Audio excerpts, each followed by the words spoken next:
Get to the top, the 10 Rules for Social Success by Suhail Sheth. When it comes to getting ahead in life, who we know is as important as we do. How do you draw people to you, impress the powerful, make an impact, and extend your circle of acquaintances? Cultivate influential people. Suhail said, a man who knows almost everyone there is to know in the country brings you the ultimate guide to social success. From the secret of throwing a successful party to the benefits of befriending the less important half of a couple, he gives you the practical advice and strategies to become a successful networker.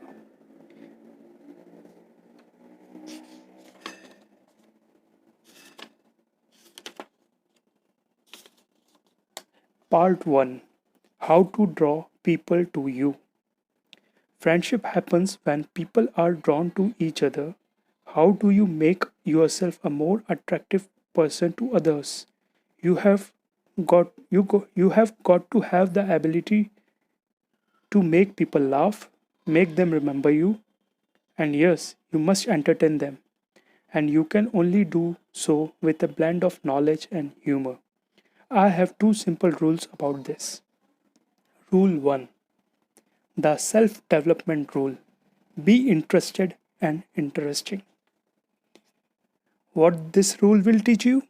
Enrich your mind, understand the difference between being intelligent and being interesting, and why the latter will ultimately get you further. Appreciate the importance of being multidimensional. Okay, let's start. The self development rule. Okay, here's the deal. You can't be socially successful if you are not interested in things.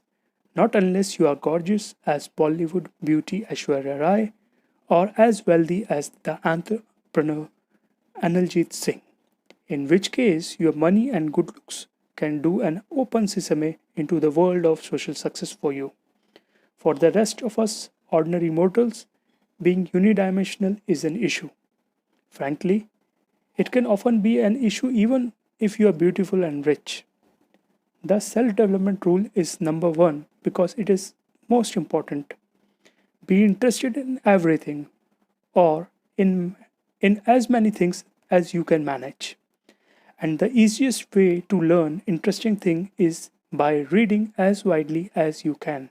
In the last 6 months, I have read everything I could get my hands on, from Marie Claire's cover story on Deepika Padukone to whether the Middle East can build stable democracies in The Economist.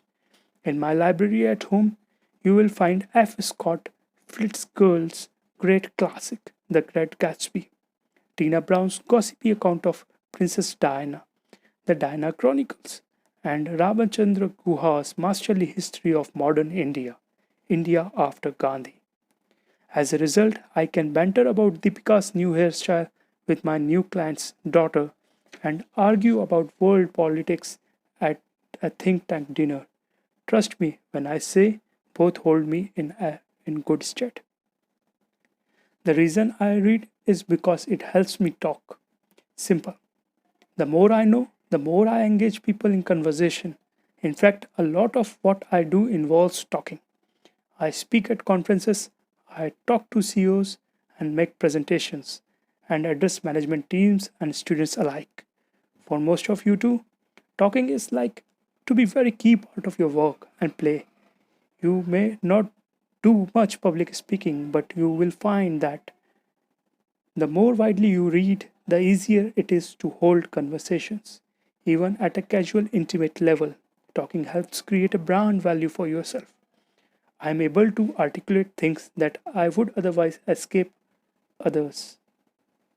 I'm also able to deliver one-liners in a manner that they will be remembered. My involvement with college theater and debating as a young man has helped me a great deal in being able to express my thoughts and opinions, but it's reading that has given me the substance. I have always said the public speaking as an art form can take you places in almost always does. President Barack Obama is not famous today for his healthcare reforms or he is for his speeches. To this day, the best selling book at the venerable bookstore Hatchards in London is a collection of speeches of Britain's former Prime Minister Winston Churchill. Here at home, Pandit Jawaharlal Nehru's Tryst with Destiny speech still brings tears to the people's eye. These men usually speak to connect emotionally and intellectually with people and communicate something of themselves. Remember, whether it is you, Gandhi, or Obama, ultimately we are all brands, human brands, perhaps, but brands nonetheless. This means that each of us has qualities and disadvantages that are uniquely ours. That's what people buy into most of the time. You don't get invited on because the person extending the invitation liked your clothes. They may have eyes for your money, but the appeal wears off after a time. After all, when was that last time you wanted to sit down for a dinner with a freshly minted pan masala owner? Or, for that matter, the shady electronics trader or a local bootlegger? It's not the absence of wealth that makes them unappealing, but the fact that they don't make much of an impression in most circles. You make an impression when you have created a brand for yourself, and the best way to create brand is with words. Knowledge is the social fodder and that feeds today's information driven world. You have to read and you have to able to talk. That's why you need to make books your best friends. They will be able to get they will be able to help you get very far and they are the only friends that you will last both social and economical downturns. You may decide to drop an industrialist from your friend circle or simply forget him because he suddenly become poor or irrelevant, but authors and poets will always be welcome. Knowledge is a recession proof and has universal appeal. Women are impressed by well read individuals as men are.